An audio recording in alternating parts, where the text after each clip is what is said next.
mortgage lenders are like when you pull up to that intersection and there's 4 gas stations, one on each corner.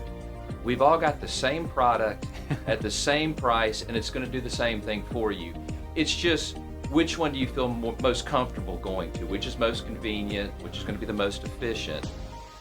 And I just try to, ease their mind on that part and then walk them through the process. All right, welcome back to another episode of The Flip Side with your host, me, Blake Schultz. We've got, first time ever, 2 guests at the same time, so this is going to be fun, but father-daughter combo. So we've got Matt and Maggie Bearden here. Thanks for being here. Yeah, thanks for having us. Yeah, so I'm excited. So Matt, we've known each other for a while. You're in the mortgage industry, been in it forever. And forever.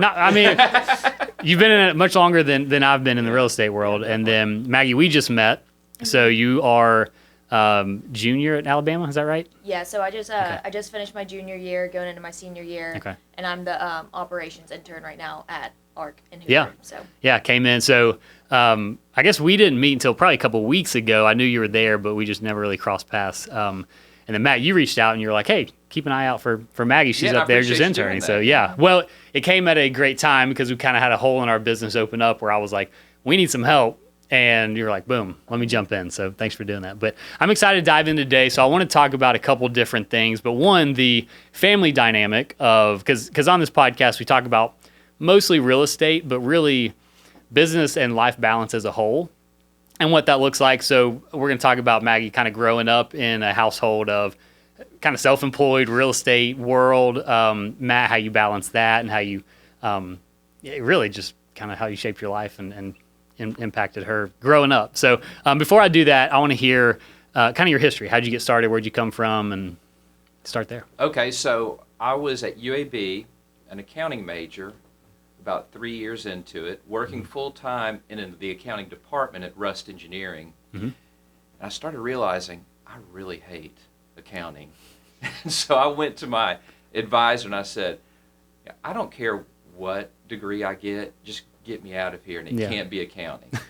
And they look at all that and they say, well, finance. I said, perfect, Finished out that degree, and you start to get to the end of that point. It's like, well, what am I going to do? There wasn't a grand plan, know. And I had a lot of friends that I grew up with whose parents were in real estate. And one of the moms came to me and said, we send business to mortgage lenders. You know a lot of real estate people, so maybe don't get into real estate, but get into mortgage. And so 2 weeks after I graduated, I was in mortgage, and that's what I've done ever since, 30 years in it. Wow. So I didn't realize that. So that's all you've done? That's all I've done. Wow. Yeah, I know you, was it all at the same place, or have you been at a couple different companies? No, several places, because in the banking industry, there's a lot of buyouts. So even if you want to stay at one place for a long time, your bank name's probably going to change during that. So, but it's the only thing that I've done. It's the only thing I know how to do at this point. So. Yeah, I love it. Maggie, anything to add to that? Have you seen anything else that he missed? Not really. He's definitely been at a decent amount of places because of banks getting bought out and stuff. I mean, I remember growing up where he started. Me and my brother would go downtown and hang out at the office, and then he was at somewhere in Mountain Brook, and there's a really good bakery next door. I remember getting sandwiches there, and now he works primarily from home because COVID kind of switched over. And so now he's always at the house. Yeah. Which, in real estate and mortgage, you work 7 days a week, So there would be times when they would come down to the office and hang it. So I wasn't the only person alone in a bank building. Yeah. No, I totally get that. So mortgage definitely is 24/7 because it's kind of a reflection of realtor schedules, and we're busy nights and weekends. And if we need, hey, I just picked up a buyer that wants to make an offer, we need money, then making that call at Friday night, and you kind of got to be available. Yeah, I have folks ask me, do you work, on the weekend? I'm like, well, are you going to write your contract between 8 and 5, Monday through Friday? Probably not. So we'll be talking on the weekend. Yeah. Well, so let's talk about that and that family work-life balance. How do you do that? Well, I think from the beginning, before kids even, it was understood the industry that I'm going into is one that you need to be on call all the time. And you understand that if we go on vacation, I don't have to have the phone right with me and pick up, but I can't ignore the business. I have to take care of my clients. I have to take care of the real estate agents. So it's always been understood that's the deal. And I think the kids, when they grew up in that environment, they knew it too. A lot of times we would vacation with our best friend was a real estate agent, so their kids knew it too. You know? Yeah. So if the lender and the realtor's vacationing, then the client's like, I just got nobody here, so I got to talk to him. Maggie, growing up around that, obviously didn't scare you away from real estate because here you are, but was that just kind of normal because that's how it always was, or did you see like other friends, families like on true vacation, or how did that look? I mean, it was all that I knew, but it never like affected us in a negative way. Like it was never, Dad can't go on vacation with us because of work, or Dad isn't going to be there because of work. But it was also like understood that when we were at the beach and Dad stepped away for 15 minutes to take a call. So it was kind of nice because I got to see that he never had to, in a way, like sacrifice family time and also get stuff done. Like it was never a true separation, but it didn't impact us in a negative way at all. And so I found that really attractive about real estate, is I was like, I'm not going to have to put life on the back burner for work or put work on the back burner for life. Yeah. Like And that. you also get to remind them this is why you're on vacation. It's because I'm taking calls like this. So I need this Start call. worrying when I don't get the phone calls. Right. You know. Yeah. Well, and also there's a flip side of that of it might be Tuesday at lunch and it's parents' day at school and you can be there, right? And there's a lot of industries that just don't allow that because you've got to be in a seat at Or a if you desk wanna 9 to 5, right? Do a workout or a run Yeah. and it's the middle of the day. I mean, you know, Yeah. if you have that window, you go do it. Yeah. Yeah. Did you see that growing up as well, where it was, because my kids are not in grade school yet, but we're still in but they still have stuff Thursday at 10 a.m., right? And so I'm setting my schedule to make sure I'm there. So is that something that you saw that Matt could be at or your dad could be at where other parents couldn't, like growing up? Yeah, for sure. I mean, there's stuff all the time, especially with growing up and being a part of sports and stuff. I mean, I remember in high school I was on Hoover's dive team, and I had competition up in Huntsville, and there wasn't a question about, it's on a Tuesday in Huntsville. Yeah. But I mean, he was there. I didn't have to worry about, is that going to work with Dad's schedule? He was up there. Might have had to take a call on the way, but that was about it. Yeah. And I will point out that before kids, when I first started in the business, it wasn't about the cell phone. It was about having a pocket full of dimes so you could go to the pay phone. Yeah. And because your pager would go off and it would be your voicemail and you'd have to, you always had dimes with you. Yeah. Oh, that's funny. That's funny. Okay. So we went on a run together probably about 2 years ago. It's probably when we first kind of got to know each other a little bit. And I was probably talking about the exact same thing we're talking about here, is that work-life balance. And we had just had, Stella's 4 now, so she was, I guess, around 1 or 2. And I was just talking about that brand new dad going in, working 24/7 just all the time and trying to figure out how am I going to adjust my schedule and make sure family's first and doesn't, I don't ignore my kids. And I just always remember the part of the trail in the preserve. We were running down this downhill kind of right-hand rocky rooty area. I was far behind you. No, so. you're right there because I heard you. And you made a comment about how, and I think we were talking about scripture and how y'all made a point to read through certain parts of the Bible or devotionals just every day, and it was just a non-negotiable. And you just made that part of your life and made that part of your story. Yeah. And I remember that, and that, to this day, I'm like, that's just kind of stuck with me of how that's a priority, right? And just making sure that, because nights get busy for my industry, for your industry, and so it's very easy to say, hey, Rachel, go put the kids to bed. I'm going to be busy from 6 to 9, and then I'll come to bed and you'll be asleep, right? It's easy to do that. Many nights during busy periods where you take the break for dinner, you take the break for bedtime, and then you get back to work. Yeah, for sure. Yeah, it's getting that taken care of and then saying, hey, I've got some stuff to knock out. In your entire career, you said about 30 years, have you had a team, or has it just been you the whole time, or what does your business look like? So I've been blessed that I've worked in all phases of the business. I've always produced, so I've always been a loan officer, but I've also been management. I've been a secondary marketing desk. I've been a certified underwriter. I've been a business owner, and I've just been a business employee.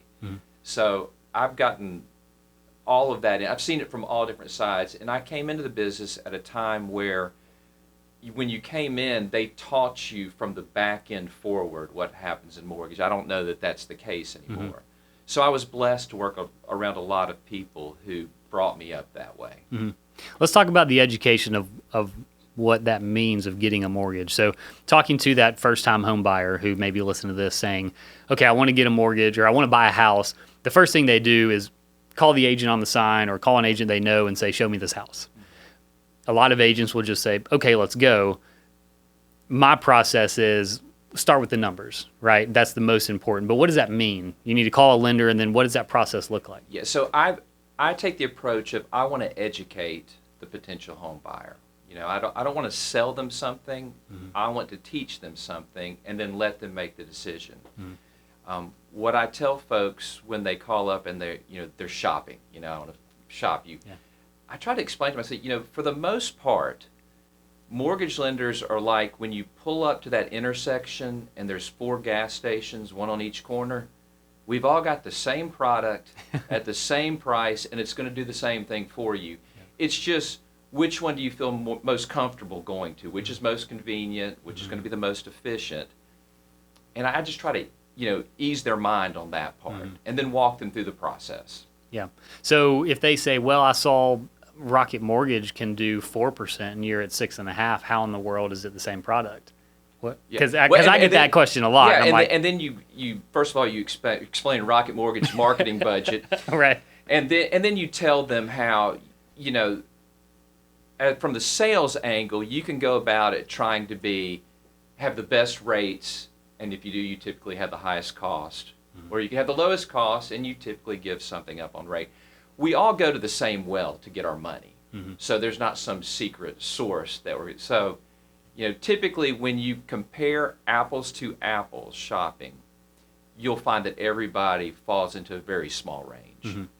Yeah, and that's super important. I don't want to skip over that. Is you just said everyone gets their money from the same well, and so every bank, every lender, every broker is borrowing from the same pot at the same rate. And if they're not, they are pricing it to that same pot. It's all based on how the Fannie Mae mortgage-backed securities trade on the bond market. Mm-hmm. And another thing I tell folks is that, we use the terms rates going up, rates going down. Rates don't do anything. Rates stay the same no matter what. 5% is 5% today, 6% is 6%, always is. What happens is the price of a rate changes. The price of a rate goes up or down, and that's why you see differences over time in how markets work. Yeah, that's super important. So what's, to me, and what I don't try to speak the language. I say talk to the lender and they'll explain it. But in my side of it, it comes down to the service of the loan officer and of the lender.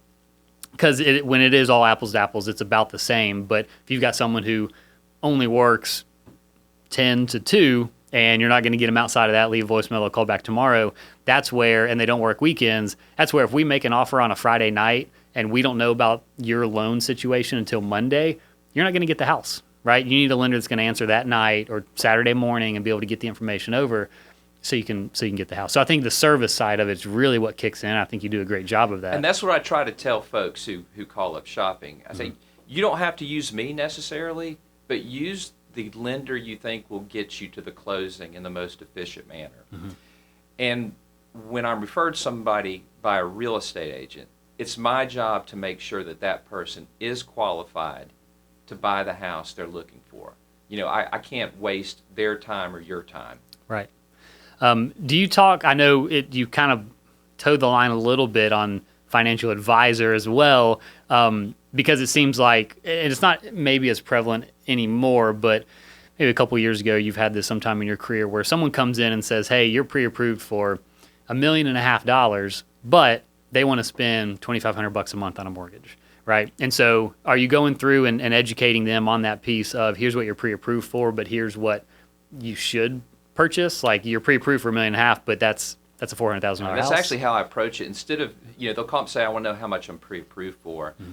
And I'll flip it around and say, tell me what your personal budget, dictates the monthly payment needs to be. Mm-hmm. And let's work it from that angle instead. Yeah. Yeah, that's good. Okay, Maggie, coming back to you. So this is your first internship or first time working at a real estate company or mortgage, anything, right? Have you worked with your dad before in the past? I have not worked with No. my dad before. No, the first job I ever had was a lifeguard at Shadescliff Pool, and I Nice. did that for 5 years. So this is the first time I've done a job that doesn't involve lifeguarding at Shadescliff Saving Pool. people. I went from saving lives to this, so it's a little bit Helping different. lives, yeah. Lifeguarding is the best job in the world, Oh, right? It is the best job. I in the did it world. for 6 years, 5 of those years at Hoover Country Club, which we got to eat from their kitchen. It was incredible. Best time of my life. Okay, so a little different than lifeguarding.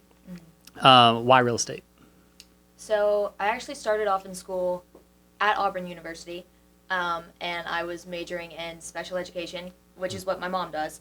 And I really liked that, and I want to kind of continue to do that probably as like my volunteer activity, but I decided that I wanted to kind of separate something. I mean, I'm still really passionate about real estate, but I wanted to separate something that was simply for joy versus monetary compensation in a way. And so me and Dad were talking when I decided to also switch over to Alabama, talk about changing my major as well. I knew I wanted to do business. I knew I liked the idea of compensation-based versus salary-based because I grew up really competitive, and so I like the idea that the harder I work, the more money I'm going to make. And he was like, well, have you considered real estate? And I started to look more into it. Alabama has a minor program in real estate, which is unique to the school. I think a couple have it now, but that was something that I really liked when I switched over. And so I decided to get into it. But I think growing up being around it, it's something that connected to what my dad and then my uncle's an appraiser. So it was always kind of like in my world, but it wasn't my world. And so I've really enjoyed learning more about it through ARC. She doesn't know her family tree is completely commission based as you go back, and just about everybody told their kids, don't do commission based. No, I didn't do that. I actually told her to do that because I said, if you're looking to make a good income, teaching might not be what you want to get into to make big bucks, but you can always do that on the side or do it as a hobby. Yeah, absolutely. I didn't know they had that minor. Have you taken any of the classes yet? So I've started 3 or 4 of the courses, but what I really like about it is when I finish the courses that I will finish after this fall, is the university is able to waive the 60 hours that you have to have. No way. So That's awesome. I was talking to the advisor back in the spring because in a perfect world, I wanted to be able to study for the course this summer while I was in the internship. And it just happens to be that they switched the courses so that I actually won't be eligible until the fall. But I was like, is the test a part of like the minor program? Like when I'm done with the minor, will I be a licensed agent? And they can't do that simply because they're only authorized to do stuff for the state of Alabama. And a lot of the students taking the minor won't want to be licensed in the state of Alabama because they're from wherever else. But they are able to waive everybody's 60 hours, if I'm not mistaken. And that's the whole pre-license course, and then you get the state-specific one. So that's the majority of it, right? And then you just go whatever state you're in, take that state-specific. So you'll still have to do the Alabama state-specific test after that. Yes. Okay. And is that your plan in the spring, I guess? Yes. Okay. One of the things we discussed when she was talking about getting into real estate, and you could probably offer some great advice in this, that, you've grown up in this community your whole life. You've been a lifeguard where you have met a ton of families. I said, you have a database built in if you want to use it in a sales position. Yes. You're the new Susie Helton. You know Susie? That's one of the friends that I grew up with. His mom was a real estate agent. And she grew up, and I think she was a lifeguard. Was she a lifeguard? Okay. Yeah, she worked at Shadescliff. I had a project my sophomore year of high school where they were like, interview somebody in a career position that you would consider, and I interviewed Susie Helton. Don't tell Susie that she's coming after her. Well, no, Susie's awesome. We actually closed the deal in an hour over on Rock Creek near us. So, no, Susie's incredible. Okay, so let's talk about somewhat real life experience, kind of being at ARC this summer versus the classroom. For me, I make myself read. I'm not a classroom person. I learn by doing. How has the classroom compared from what you've learned from there, kind of the pre-licensed courses, versus being at ARC and doing kind of the actual work in office? Yeah, one thing that I would say was huge was like you said, I mean, the classroom, it's simply teaching you. It mostly goes over things like rules and laws, but you don't really get a good feel for how the actual process works. Like once you talk to somebody about they want to buy a house, you're going to work with them. How does that work? And I think the thing that I have found most beneficial, it was in the first 2 weeks that I was there, and Mr. Lowry sat me down with the folders of all the buyer's contracts and all the seller's contracts. And he said, I want you to go through every single one of these, like write down what you don't know and come to me. And at the end of every day, I don't think it annoyed him because I think that's like his jam. But every day I would come to him at the end of the day with like 50 questions, and he would just explain every single part of it. And I think I learned more in those 2 weeks of asking him questions about contracts than I had in my entire year starting the minor at UA. So yeah, that was huge. Did you find it was different than the reality TV shows? Yes, because I do like a good reality TV show. But, Yeah, it's a little bit different. Yeah, you don't sell a house in 30 minutes and make a ton of money, and No. yeah, there's a little more that goes into that. When we've talked before, and I've asked about kind of what direction you want to go, still figuring it out, but you'll have your license. You talked about maybe the TC transaction coordinator side, maybe the sales side, maybe the appraiser side. So I want to talk about that a little bit more, but also say, today was the first day of a new transaction coordinator for my team. Nice. Super excited about having her. She is a licensed agent, which was a big deal for me because she doesn't necessarily want to go out and sell. She has that ability if she wants, but she can now open doors. She can now hold open houses. And so just having that makes her that much more valuable. Talk about what direction that you see, maybe what direction you want to go with that license. So I think that's a huge thing. I mean, as of where I sit right now, I don't know 100% if I do want to go like I am a real estate agent, I sell people houses route, but I know for sure I want to be licensed because even this summer alone, what I've learned is there's a lack of a lot of things I'm legally allowed to do because I don't have that license. So even if I just want to go into the industry, but I don't want to be like a real estate agent, just having that license is a huge thing. I mean, like accessing the MLS and Paragon and RPR. I can't do any of that right now just because legally I don't have a license. So the reason transaction coordinator was something that I was considering is because I like contracts. I like a checklist. I like knowing these are the things that have to get done for this deal to close, and I'm going to help go through this step by step. And I know if, whether it's transaction coordinator, agent, license assistant, anything like that, having the license is a huge tool that will be beneficial to me. So that's the only thing 100% on my list right now is get that license and then go from there. I think we're the same in the sense you said you're really competitive. I think you'll end up being a very good agent, not just an agent, because of that. I'm the same way, and a couple other. You'll notice, Matt, I'd love you to weigh in on this. Do you see trends in some of the top agents in Birmingham? Do they have that kind of competitive edge to them? Oh yeah, all of them are competitive. Now you might do it in a different way, but all are competitive, and I think all the successful agents build a support team around them that maybe help them out with their weak spots, because we all have strengths and weaknesses. She mentioned checklists being, that was always that is a strength of mine, but that doesn't bring the business in the door necessarily. So you have to work on those things. I think we talk about the book Who Not How, and that's something that I learned a couple years ago and started bringing in. I was like, wow, I have a lot of weaknesses, so let me just hire everything out that I'm terrible at, which is why I have such a big team, because there's so much I'm terrible at. But that is such a big value add because it sets you in your unique ability and your little, I talk about this all the time on the podcast, but what drives you, what fires you up, what you're great at, what gives you energy, and just stay on those activities. So figure out what that is for you. Kind of the book talks about doing a time audit and figuring out where you spend your time and what you like doing and color code it. And it's one of those don't work on your weaknesses, accentuate your strengths, and let somebody else handle the weaknesses. Hire it out, because even if you get good at your weaknesses, if you don't enjoy it, then what's the point? That's kind of my thought around it. I had a couple agents on my team at one point, and I tried to have kind of checklists or metrics that they would want to hit or needed to hit, 10 calls a day, open house for whatever it is. And there's a tracking program called SISU, SISU, And it was really cool. It was an app form where they'd go in and said, hey, I made 2 calls. Let me check it off in here. And it would produce a leaderboard. And so if you go in my office, you'll see a little TV on the wall because I'd have a leaderboard. And I tried to get Thad's our broker. I tried to get him to do it for our office and have a leaderboard on the wall. And he wouldn't do it. He was like, no, that'd make some agents. And I was like, we're competitive here. So that was my competitiveness coming out. And I was like, that would just like fire me up if I saw like I'm not at the top. Like I got to make 10 more calls. Not everyone sees it that way, but I think you would. And maybe if you...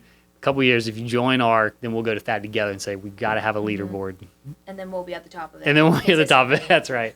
The first mortgage place I worked, they had a big bell, and every time you locked in a loan, really, there's only 3 of us working there, so you kind of knew when it happened. But. Yeah, I love that. All right, so another piece besides talking about real estate sales in here is the investing side, because I do a good bit of that. So on the lending side, that can go 100 different directions on how to get a loan, what to get.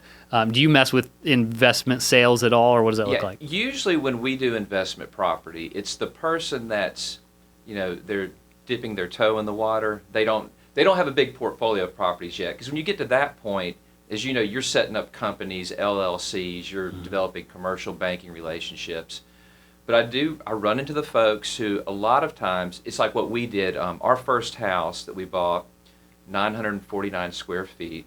So we knew we couldn't stay in there very long. Yeah. When we moved to our next house, we kept that house as a rental property.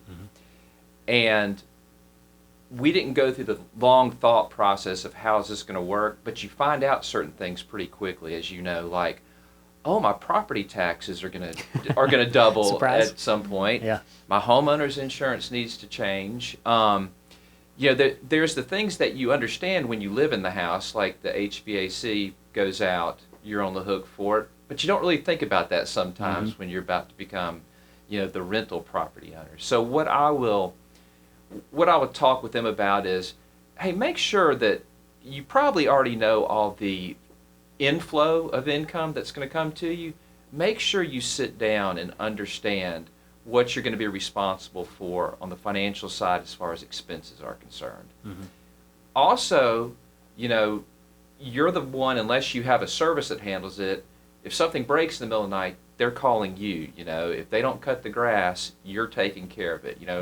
Make sure that you understand all of that part before you jump into it, because it can be very rewarding, but it's a big step to take. Yeah. What does it look like on the borrowing side? If someone comes to me and says, hey, I see your podcast, I want to buy my first rental, what do I do? Say, always start with the bank, always start with the numbers. To you, is there an investment product that you work with, and how is that structured? It's usually just a fixed rate product. What the borrower needs to understand is that a lender's going to, first of all, they're going to want a significant down payment typically in this kind of deal. And they're going to want you to be able to qualify without counting those future rent flows. So you have to be pretty strong financially to take that step. But it's the underwriting system is no different than buying a primary residence. If it works, it works, and then we send them back to you, and you go find them a place. Does it make a difference if they set up an LLC or a company to purchase the house versus them doing it themselves? Yeah. So most times, when you set up that LLC, that makes it ineligible for traditional mortgage financing. So when I'm working with people, like I said, it's usually, hey, we're going to try this and see if it's something we like. But after they get to that second, third rental house, that's when they need to set up legal protection for themselves. They set up an LLC, and you really move to a different kind of lending at that point. Okay. Do you still have that rental house? I do not have that rental house, but it was great to have it for the time in our life. And after about 7 years, the tenants we had the whole time moved out, and that's when you realize, oh, now I've got to completely repaint the house and do all that and put it on the market, and we did well. Yeah. So. A lot of people ignore this, but I think realtors have a cheat code with access to the MLS and just deals that maybe the general public can't see. I think mortgage lenders have somewhat of a cheat code as well with those relationships, but also knowing the number side and kind of the back end on how to fund it, maybe creatively, if that's not a bad word. So with that, is there a specific or have you built a portfolio? If not, why, and what's your take on that? Well, I think that people who get into it for the long term, it can be very rewarding. I think what I worry about in the specific time we're in right now, where values have appreciated so rapidly, is when somebody comes to me and they say, I want to get into rental, and I look at their history, their house appreciated $200,000 in 2 years and they sold it, and I want to sit down and tell them, understand that's not the norm, Mm-hmm. It's like the stock market, over time it's going to give you a nice return, but it's not always going to be a straight line appreciation. And when you're buying a rental house, I liken it to, you're not buying a mutual fund, you're buying one stock. So remember, you're not diversified in that one asset. And as long as you know that going into it, I think it's fine. So yeah. If you were to start over, let's say you've got all the knowledge you've got now in the lending side, real estate side, what would you do different, and what industry would you pick? Would you stay with where you are, or would you do something different? Yeah, I think I'd stay with mortgage. I would probably focus more on sales. I'm glad I was diversified in learning different aspects of the business. But if you build a solid sales base of referral sources, you will always have, income. Mm-hmm. When you get into other things, I tell her, when you get into supporting someone else and you kind of lose track with that sales side, it makes it harder to get back in. Mm-hmm. Yeah. So have you considered mortgages? We haven't really talked about it. I do think that whatever business, because I definitely want to be in the same realm of like real estate as a whole. But I think the more knowledge I can learn about each, specific part. So if I do become an agent, knowing as much as I can about the mortgage business is only going to benefit me. Knowing as much as I can about inspections and appraisals, it's only going to benefit me. So I'm always down to learn about every different part, even if I haven't completely decided which part I want to go specifically into yet. I've worked a few deals with agents to where a family member is the lender representing their client. And for me, on the other side of the transaction, it holds a lot of weight because that agent, I'm not going to say it guarantees anything because the client's financials are their own thing, but that means a lot more on an offer than if they're pre-approved with Rocket Mortgage. I always throw them under the bus because I think they're terrible. But it's fine. Someone who, just a big box store, Wells Fargo, whoever it is, if it's like, no, my dad is doing the mortgage on this one, then I'm going to believe that that's going to go through probably a little bit more than it's just an ABC lender, right? Mm-hmm. So I think that speaks to using people also locally. Yeah. That I will. If someone is just determined to shop national lenders to get the cheapest money available, and I'll just remind them, if something goes wrong, that person sitting in the cubicle in Detroit, Michigan, isn't going to have a lot of pull with the real estate agents here, or the title company, or the surveyor, or the pest control company. Yeah. If something goes sideways with you or I, they know where we are. They can come by us. We're accountable for them. Yeah. I always use my buddy Jonathan as an example. I hope he listens to this because I'm still using you as an example. Didn't go with he just went with a big ABC, whoever it was, online lender, because he was $300 cheaper. Closing costs, he was going to save $300. It delayed the closing 6 days. And I think it cost them like an extra $1,500 of moving costs because of that, because they couldn't close on time. And it was, like you said, someone in a cubicle in Michigan who could care less if they were on time or not. They were still, a lot of times they're just hourly. They're not paid on the commission base. So they're just like, I could stick around till 6 tonight, but I'm not going to. I'm going to stay till 4 and I'll figure that out tomorrow. And then just stuff like that where they just don't care. And we get the local guys with great service that actually care. They'll get you on time, which actually will probably save you money in the long run. Use somebody local. Yeah, big. Okay, Maggie, biggest surprise or something you didn't expect from your time this summer at ARC so far? I think a lot of that is the amount of contracts. Because that, again, like going back to, they're not, from the classes I've taken so far, they're not teaching you about what you are and aren't going to do as the agent. And I think just seeing how many steps there are to the process, and like how much you're accountable for, and all the rules and stuff that you have to make sure that you're following, so that you don't. Not only are you, accountable for getting yourself in trouble and possibly fined, but also the brokerage.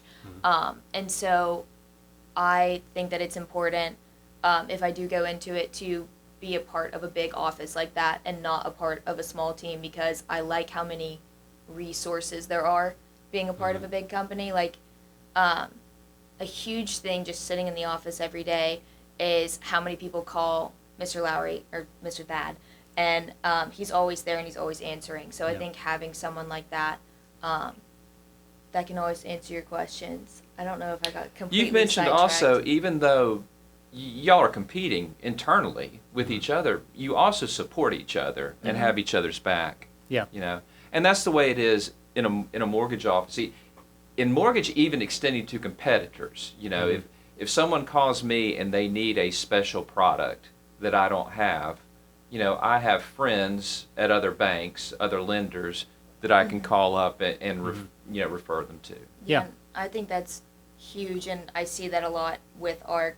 Like yesterday, I was on the way to an open house with 3 of the other Hoover agents, and they talked about how awesome it is that if they have a question, they don't feel like they're asking a competitor about it. They feel like they're asking a friend, and everybody there just wants to help each other's business.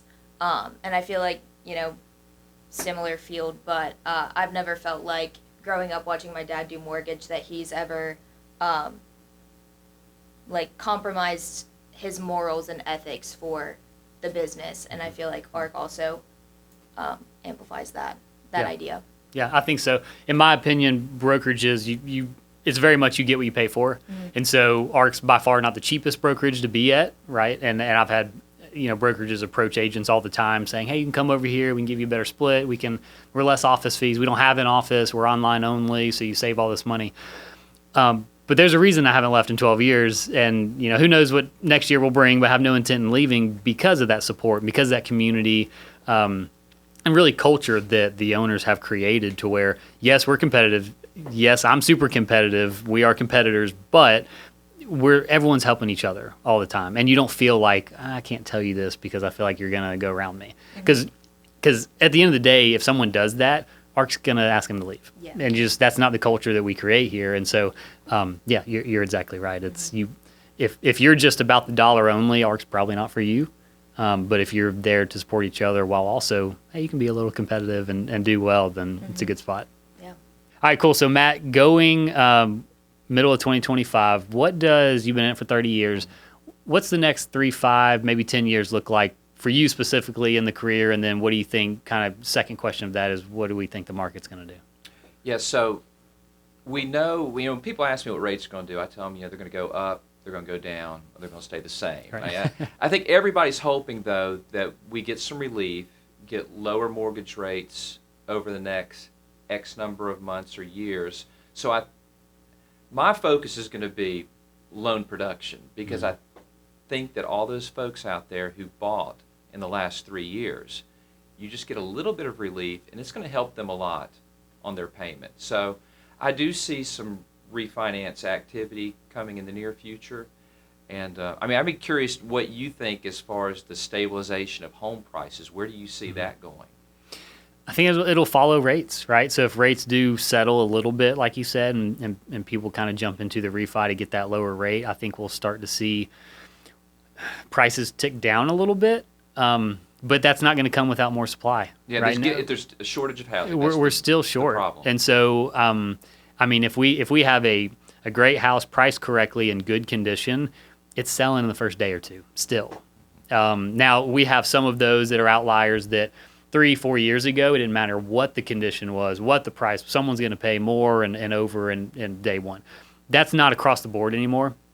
I'm seeing that in the nice homes, and I'm also seeing it 650 to 900 is where the multiple offers over list, a lot of cash, but where you had a lot of West Coast money coming in buying the 350 and under, where if you were a typical home buyer getting a loan and an inspection, you had no chance. Now those are sitting a little bit longer, that product is, and I see the kind of scramble on the high-end market. It's kind of a flip of what we were experiencing in COVID and from my end.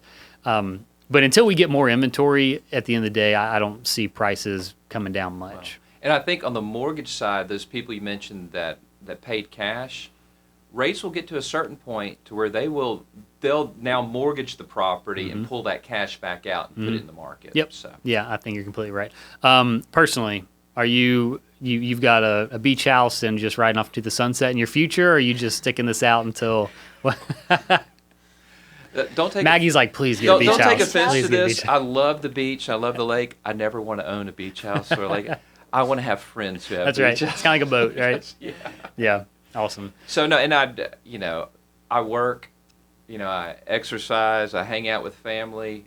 I'm going to keep doing that as long as I can. Well, that's the unique thing about our industry. Agents as well is I was about to say it's not physically taxing. It can be, but you can kind of pick and choose how busy you want to be, right? If you say, hey, I'm pretty set and this is going to be a play year and we're going to travel the world, we're going to do whatever, and I'll do a couple loans in between, you're able to do that. Yeah. And then next year say, you know what? Let's just grind and make an extra couple $1,000 and go do X, Y. I want a new car, whatever it is. Like, you're able to do that. You can scale up and down kind of at your own pace, where there's not many industries you can do that. Yeah. And that's kind of the unique part about it. Now, when you get a couple in college, yeah, you won't changes. say I'll be going on vacation. I'll just be paying for the college. That's right. That's right. And maybe one that transfers colleges in the middle. And, right. Yeah. Yeah. I was there yesterday, but you may have heard me say this, one of the things we did was when each of our kids was born, we bought them a house. And it's on a 18-year note, and so when they're 18, college age. Maybe they don't decide to go to college. Maybe they want to live in the house and be an agent. Who knows? But hopefully that takes care. Hopefully college isn't $400,000 at that point, but who knows? I don't know if they go to. The sorority itself might be $400,000. That's so true. That might be their own. You can't use the house for that. Well, cool. We'll head towards the end, but before we do, any educational pieces or just fun things you're reading, listening to that you want to shout out? I know you're the big educational reader, so I'm the reader for fun. Yeah. But I'm going through right now, and I don't want to try to sound too smart here, but I'm reading Ernest Hemingway's books, and so that's one of those things. In high school, it's like, I wonder if I read The Old Man and the Sea, and well, now I know I have because I did it a couple months ago. So going through his collection of novels. Has there been one that stood out that you're like, wow, this is really good? Well, I'm in the middle of The Sun Also Rises right now, and what I'm taking with him is he is so it's a very simple writing style. He comes from a newspaper background, and so and I think he and William Faulkner actually would get into battles where William Faulkner, who's this real elaborate writer, would say, no one's ever read a Hemingway book and had to go to the dictionary and look up a word. So, but that fits me. Simple. Oh, you're kind of selling me on being able to read it. That's I hear that. I'm like, that's probably too big for me. But no, it sounds like an easy read. Okay, Maggie, anything that you've got your eye? Are you going to pick up? The sun is that what it's called? The sun is rising. The sun also rises. The sun also. I will let y'all book talk me at dinner time, and that will be. I did not read and heard. Me neither. Hey, I'm with you. Awesome. Well, guys, thanks for being here. If people want to get in contact with you or find out more about you, how can they do that? Cell number 205-533-5943 or matt.bearden@regions.com. Perfect. We can put that in the show notes so people can reach out. And then stay tuned. Maybe a year, people can reach out to you as well to buy a house. Got that ARC email, Oh, yeah. Hold on to it. Guys, thanks for being here. Thank you. Thank you.